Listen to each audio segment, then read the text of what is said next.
애굽에 대한 심판이 오늘 본문에 예언되어 있었지만 하나님께서는 오히려 나중에 이 애굽을 변하게 만들어서 오늘 이 마지막 25절에 보면 애굽에 대해서 이렇게 말합니다.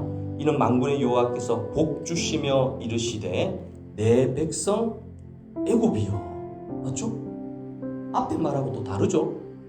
애굽에 이제 심판을 내린다고 했는데 오늘 이 본문에는 내 백성 애굽이여라고 말합니다. 이게 뭐냐면 복음의 역사가 애굽도 변화시킨다는 겁니다. 하나님은 능력이 많으십니다. 사람들이 다 포기했던 사람도 하나님은 변화시킬 수 있는 능력이 있음을 믿으시기를 바랍니다. 애굽을 하나님이 내 백성이라고 한 것은 다른 말로 바꾸어 말하면 주님의 복음이 애굽 땅에도 들어간다는 것입니다. 그리고 뒤에 보면 내 손으로 지은 아수르요.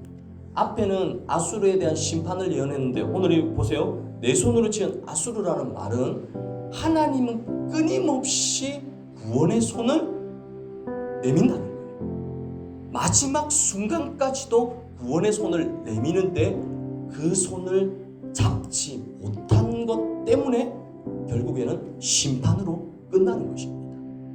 여러분들 가만히 생각해 보세요. 눈을 가만히 감고 하나님이 나를 향하신 구원의 손은 멈춤이 없어요. 끊임없이 손을 내밀고 있고 내가 때로는 기도하지 못할 때 내 주변에 있는 사람들이 나를 위해서 계속 끊임없이 손을 내밀고 기도하고 있는데 이 구원의 손을 잡아야 심판에서 배제될 수가 있는 거예요. 근데 하나님께서 아수르와 이 본문의 애굽에 대한 예언을 하고 났는데 나중에는 결국에는 이 구원의 손을 잡지 못해서 애굽도 아수르도 멸망해서 끝나버립니다. 이 얼마나 가슴 아픈 일입니까? 그래서 어떤 분은 그런 얘기를 해요.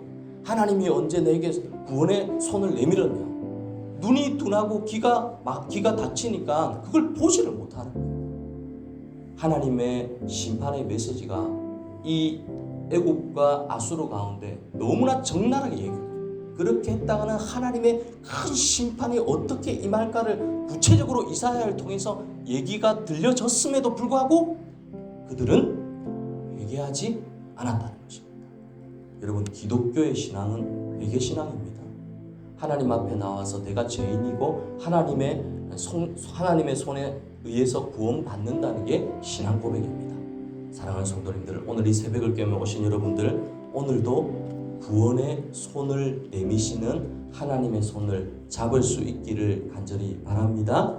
여러 가지 문제가 있고 또 여러 가지 기도의 제목이 있을 때 여러분 정말 저는 실수를 했어요. 이를 악물고 막 그것이 이게 아닙니다. 하나님께 맡겨드려요. 하나님 나를 주님의 보혈의 피로 덮어주십시오. 하나님의 강한 손으로 나를 붙잡아 주십시오. 내 힘이 아니라 하나님의 전지전능하신 그 힘을 의지하고 나아가게 되면 내 안에 하나님의 놀라운 역사가 나의 생각과 마음을 바꾸어 주실 줄 믿고 오늘 이 새벽에도 기도하고 이 하루를 출발하는 우리 성도님들 되기를 예수님 이름으로 축원드립니다. 아멘.